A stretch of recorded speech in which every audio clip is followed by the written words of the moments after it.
Kannada big boss season 12 ಯಾವ ರೀತಿಯ ಕುತೂಹಲಕಾರಿ ಆಟಗಳು ಆಡ್ತಾ ಇದ್ದಾರೆ ಅಂತ ನೀವೇ ನೋಡ್ತಾ ಇದ್ದೀರಾ. 2 ಟೀಮ್ ಮಾಡಲಾಗಿದೆ. ಒಂದು ಟೀಮ್ ಕಂಡ್ರೆ ಇನ್ನೊಂದು ಟೀಮಿಗೆ ಆಗ್ತಾ ಇಲ್ಲ. ಇವರ ಮೇಲೆ ಇವರು ಯುದ್ಧ ಗೆಲ್ಲಬೇಕು ಅಂತ ಹೇಳಿ ಸಾಕಷ್ಟು ಆಟಗಳನ್ನು ಆಡ್ತಾ ಇದ್ದಾರೆ. ಇದರ ಮಧ್ಯದಲ್ಲಿ ಅವ್ರದೇ ಟೀಮ್ ಅಲ್ಲಿ ಇವತ್ತು ಜಗಳ ಆಗ್ತಾ ಇದೆ. ಹೌದು, ಹಾಯ್ ಹಲೋ ನಮಸ್ಕಾರ, ನೀವು ನೋಡ್ತಾ ಇದ್ದೀರಾ ಫ್ರೀಡಮ್ ಟಿವಿ. ನಾನು ಕಾವ್ಯ ಹೆಗಡೆ. ಕನ್ನಡದ ಬಿಗ್ ಬಾಸ್ ಸೀಸನ್ 12 ಶುರುವಾಗಿದೆ. ಒಂದು ವಾರ ಕೂಡ ಕಳೆದಿಲ್ಲ, ಆಗ್ಲೇ ದೊಡ್ಡ ಮನೆ ಹೊತ್ತಿ ಉರಿತಾ ಇದೆ.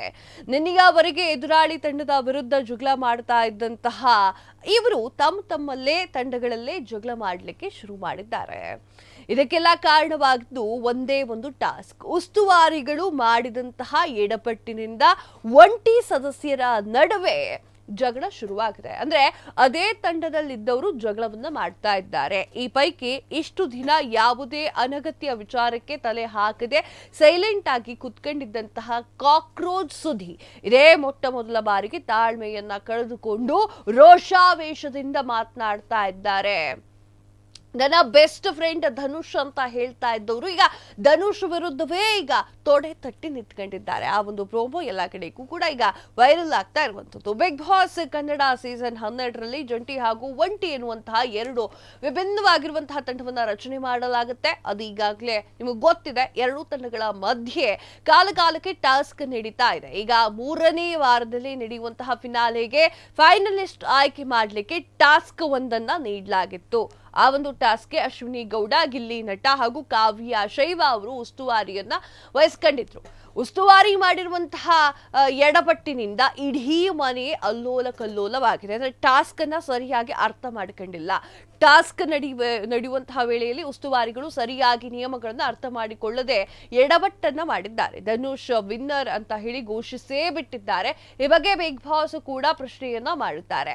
ಈ ಬಳಿಕ ಉಸ್ತುವಾರಿಗಳು ಗೊಂದಲಕ್ಕೆ ಈಡಾಗಿದ್ದಾರೆ. ನಿಯಮ ಉಲ್ಲಂಘನೆ ಆಗಿರೋದು ಸ್ಪಷ್ಟವಾಗಿತ್ತು, ಮುಂದೇನೂ ಮಾಡಬೇಕು ಅಂತ ತಿಳಿಯದೆ ಎಲ್ಲರೂ ಕೂಡ ಕಂಗಾಲ ಕೂತ್ಕೊಂಡಿದ್ದಾರೆ. ಆಗ ಧನುಷ್ ಹಾಗೂ ಸುಧಿ ಮಧ್ಯೆ ಕಿರಿಕ್ ಶುರುವಾಗಿದೆ. ಇದು ಈಗ ಪ್ರೋಮೋದಲ್ಲಿ ಕಾಣಿಸ್ತಾ ಇರುವಂತದ್ದು. ಸುಧಿ ಅವರು ತಮಗೆ ಆಟದಲ್ಲಿ ಮತ್ತೆ ಅವಕಾಶವನ್ನ ನೀಡಬೇಕು ಅಂತ ಹೇಳಿ ವಾದಿಸಿದ್ರು. ಆದ್ರೆ ಉಸ್ತುವಾರಿಗಳು ಇದಕ್ಕೆ ಸಿದ್ಧರಿರಲಿಲ್ಲ. ಅತ್ತ ಧನುಷ್ ಕೂಡ ಈ ಬಗ್ಗೆ ಬೇಸರವನ್ನ ಹೊರಹಾಕಿದ್ರು. ಸುದ್ದಿಗೆ ಮತ್ತೆ ಅವಕಾಶವನ್ನ ನೀಡಿದ್ರೆ ನಮಗೆ ಮೋಸವಾಗುತ್ತೆ ಅಂತ ಹೇಳಿ ವಾದವನ್ನ ಮಾಡ್ತಾ ಇದ್ರು. ಇದರ ನಡುವೆ ಮಧ್ಯಪ್ರವೇಶವನ್ನು ಮಾಡಿದಂಥದ್ದು ಚಂದ್ರಪ್ರಭಾ.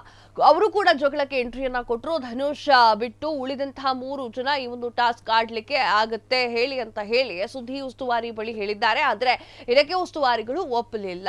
ಇದರಿಂದಾಗಿ ಸುಧಿ ಕೋಪಗೊಂಡಿದ್ದಾರೆ. ಇದಕ್ಕೆಲ್ಲ ಮೇನ್ ಕಾರಣ ಧನು ಆಗಿರ್ತಾರೆ. ಸುಮ್ನೆ ಕಿರಿಚಿಕೊಳ್ತಾ ಇದ್ದೀರಿ ಓ ಅಂತ ಹೇಳಿ ಅವ್ರು ಹೇಳಿದ್ದಾರೆ. ಆಗಲ್ಲ ಅಂತಂದ್ರೆ ಹೇಳಿ, ನಿಮ್ಗೆ ಕೇಳಿಸ್ತಾ ಇಲ್ಲ ಅಂತಂದ್ರೆ ಬಿಗ್ ಬಾಸ್ ಹೇಳಿ, ನಮ್ಗೆ ಕೆಲಸ ಗೊತ್ತಿಲ್ಲ ಅಂತ ಹೇಳಿ ಸೈಡ್ ಅಲ್ಲಿ ನಿಂತ್ಕೊಂಡ್ಬಿಡಿ ಅಂತ ಹೇಳಿ ಕಾಕ್ರೋಚ್ ಸುದ್ದಿ ಅವರು ತುಂಬಾ ಸಿಟ್ಟಾಗಿ ಮಾತನಾಡಿದ್ದಾರೆ. SSLC ಆದ ತಕ್ಷಣ ಯೂನಿಫಾರ್ಮ್ ಅನ್ನ ಕಳ್ಸಿಟ್ಬಿಟ್ಟು ಕಲರ್ ಡ್ರೆಸ್ ಅಲ್ಲಿ ಬಂದ್ಕೊಂಡು ಕುತ್ಕೊಂಡ್ಬಿಡ್ತೀರಾ, ಏನ್ ಹೇಳಿದ್ರು ನಿಮ್ಗಳಿಗೆ ಅರ್ಥ ಆಗೋದಿಲ್ಲ ಅಂತ ಹೇಳಿದ್ದಾರೆ ಕಾಕ್ರೋಚ್ ಸುದ್ದಿ ಅವರು. ಅವರ ಆ ಒಂದು ಮಾತು ಸಿಕ್ಕಾಪಟ್ಟೆ ಈಗ ಟೆನ್ಷನ್ ಅನ್ನ ಹುಟ್ಟಿ ಹಾಕಿದೆ. ಇಡೀ ಮನೆ ಬಿಗ್ ಬಾಸ್ ಮನೆ ಹತ್ತಿ ಉರಿಲಿಕ್ಕೆ ಇದೊಂದೇ ಮಾತು ಕಾರಣವಾಗಿದೆ.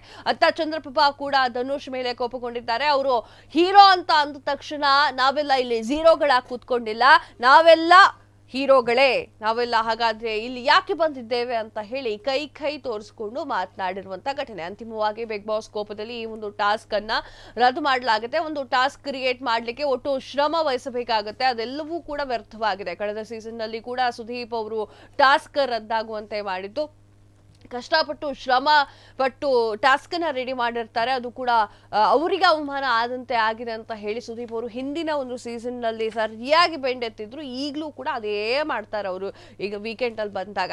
ಈಗ ಮೊದಲ ವಾರದಲ್ಲೇ ಒಂದು ಟಾಸ್ಕ್ ರದ್ದಾಗಿದೆ. ಈ ಕುರಿತು ಕಿಚ್ಚ ಸುದೀಪ್ ವೀಕೆಂಡ್ ನಲ್ಲಿ ಗರಂ ಆಗೋದಂತೂ ಖಚಿತವಾಗಿದೆ. ಎಲ್ಲರೂ ಕೂಡ ಭಯದಿಂದ ಇದ್ದಾರೆ ಈಗ.